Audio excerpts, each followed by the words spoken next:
Guys Ramdevra Ranuja પહોંચી ગયા છીએ તો રસ્તામાં હોટલ આવી કાઠિયાવાડી તો જમી લઈએ. ભૂખ લાગી જોરદાર. Hello guys, good morning. મારા નવા વ્લોગમાં તમારું હાર્દિક સ્વાગત છે. આઈ હોપ તમે બધા મજામાં હશો. તો પાછળ જગ્યા જોવો છો તો તમને ખબર પડી ગઈ હશે કે કાલના વ્લોગમાં તમે જોઈ જશે કે અહીંયા અમે રાત્રિ રોકાણ કર્યું હતું. તો આ જગ્યા બહુ જ મસ્ત છે. રાત્રે રોકાવાની બહુ મજા ગઈ. સગવડ પણ મસ્ત હતી. રાજસ્થાનના પોખરણ વિધાનસભાના MLA મહંત પ્રતાપપુરી બાપુનો આ મઠ છે. તો અહીંયા જો રાજાના મહેલથી આમ એવું કહેવા જઈએ ને તો બી આમ કમ જગ્યા નથી. આ તો જમવાની ને બધી સગવડ વ્યવસ્થિત થઈ ગઈ હતી. દર્શન કરવાની પણ બહુ મજા આવી ગઈ. તો હવે અમે નાઈને રેડી થઈ ગયા છીએ બધા જ ભાઈઓને. બધા જ જોઈ શકો છો, બધાની ગાડી પાર્કિંગ રાતે અહીંયા કરી દીધી હતી. તો હવે રામદેવરા તરફ જવા અમે બધા નીકળશું ચા નાસ્તો કરીને. ગાઈઝ હવે અહીંથી નીકળવાનું છે એટલે બધા પૈસાની ઉઘરાણી કરે છે. બાપુને દક્ષિણા આપવાની છે એટલે બધા ભાઈઓ ભેગા થઈને નક્કી કર્યું કે આટલી દક્ષિણા આપીને જઈએ. બાપુને રહેવાની સગવડ સારી હતી તો બધા ભાઈઓ ચર્ચા કરીને પૈસા ઉઘરાવે છે. ચા પાણી કરી લીધા સવારમાં. તો ગાઈઝ અમે રામદેવ પીર મહારાજના જન્મસ્થળ છે ત્યાં આગળ પહોંચી ગયા છીએ. રસ્તામાં જ આવે છે અને અહીંયાથી રામદેવ પીરની સમાધિ રણુજા છે 104 કિલોમીટર જેવી. તો જન્મસ્થળનું મંદિર છે ત્યાં આગળ પર દર્શન કરતા જઈએ. જો સરસ મંદિર બનાવ્યું છે.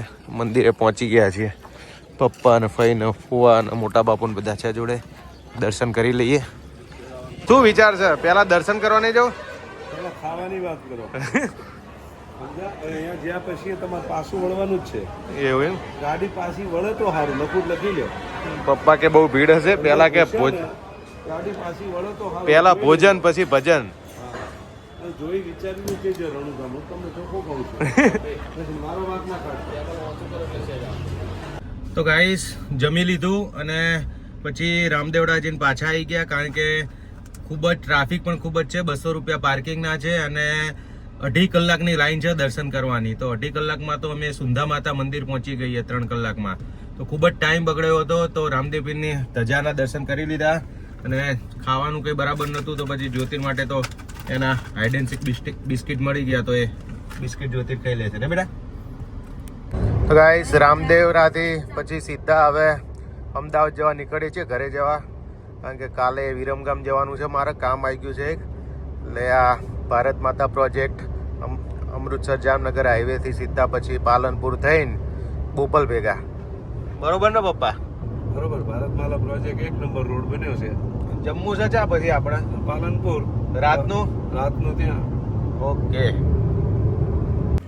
તો ગાઈસ પછી ઘરે ના ગયા, અંધારું થઈ ગયું હતું. તો પપ્પા કે રાત્રે ડ્રાઈવ નથી કરવું. તો સુંધા માતા આવી ગયા પછી અને અહીંયા રૂમ પર રાખી દીધો છે. એના ભાડા બહુ જોરદાર છે. કહેવાય એવું જ નથી કે કેટલા ભાડા છે. જો રૂમ પણ સરસ મળી ગયો છે. આ એક ડબલ બેડ છે અને અહીંયા નીચે બીજા 2 બેડ નાખ્યા આપશે. સગવડ સારું છે. ટીવી પણ છે, સામે AC પણ છે એટલે કંઈ વાંધો નહીં આવવાનો. કેવો છે પપ્પા રૂમ? બેસ્ટ એકદમ. પછી જો બાથરૂમ પણ સરસ છે. મસ્ત બાથરૂમ છે અને શાવર પણ છે અને ગીઝર પણ. એટલે ગરમ પાણી મળી જાય એટલે બધું આવી ગયું આપણે. જો નીચે મસ્ત 2 બેડ નાખી દેશે અને સામે જુઓ ત્યાં આગળ અહીંયા 2 બેડ છે ને સામે અમને એક ખાટલો પણ આપ્યો છે. જેને કદાચ કોઈને બહાર ઊંઘવું હોય તો તમે ખાટલામાં પણ 1 જણ સૂઈ શકે. એ અમને 1 બેડ ફ્રી આપ્યો છે અમને કે તમે એમાં સૂઈ શકો છો. ફ્રી તો ના કહેવાય, તો પૈસા બધું ગણાઈ જ જાય. પણ હવે શું કરીએ, મજબૂરી કા નામ મહાત્મા. ક્યાંથી બાપજી થાકી ગયા છો ને? હા, ત્યાર પછી આ તમારું લે થઈને મારે જો સેવા કરવી પડી પછી સગવડ. તો ગાઈસ જમવાનું આવી ગયું છે અને અમારે જ્યોતિરે મંગાવી છે ફ્રેન્ચ ફ્રાઈઝ, 2 સબ્જી મંગાવી છે, પછી નૂડલ્સ મંગાવ્યું છે. ફૂડ સારું છે એનું, જમવાનું મજા આવી ગઈ. એક વેજ કઢાઈ સબ્જી હતી અને એક મિક્સ વેજ હતી. મને આપીશ ને ફ્રેન્ચ ફ્રાઈઝ? જ્યોતિ થાકી ગયો તમારે. તો ગાઈસ જમી લીધું. હવે પછી મોટા બાપુને ચા પીવી હતી તો મોટા બાપુને લઈને ચા પીવા લઈને આવ્યા. બાપુ ચાનો ઓર્ડર આપી દીધો? તમારે નહીં પીવી ચા? તો આપણે રૂમ ખરેખર આમ સાચું કેટલામાં રાખ્યો આપણે 4500માં રૂમ રાખ્યો અને 300 રૂપિયાનો એક ખાટલો લીધો એટલે ટોટલ 4800 થયા ને બરોબર. પણ પપ્પાને કેટલા કીધા આપણે? 2500 રૂપિયા પપ્પાને કીધા અને બીજા પૈસા મેં આપી દીધા અને મસ્ત 4500 રૂમ રાખી દીધો. કારણ કે પપ્પા શિક્ષક છે એટલે મોઘો રૂમ રાખતા વિચાર કરે એટલે અમે રાખી લીધો. મસ્ત એસી મેં શાંતિથી સૂઈ જઈશું નહીં બાપુ? સવાર દર્શન કરવા જઈએ આપણે કુળદેવીના. આપો સવાર શાંતિથી નહીં ધોઈને મસ્ત દર્શન કરવા જઈએ આપણે બરોબર. હુવા સવાર શાંતિથી ગરમ પાણી મસ્ત નહીં ધોઈને દર્શન કરવા જઈએ સુંદા માતાજીના કુળદેવીના આપણે. તો ગાઈસ હવે પાછા રૂમ ઉપર આવી ગયા છીએ. હવે સૂઈ જઈએ. સવારે મસ્ત નાહી ધોઈને ગરમ પાણીથી એટલે પછી દર્શન કરવા જઈશું. પપ્પાને બધા કુવાનો ફ્રેન્ડ બધા. પપ્પા થાક લાગ્યો છે?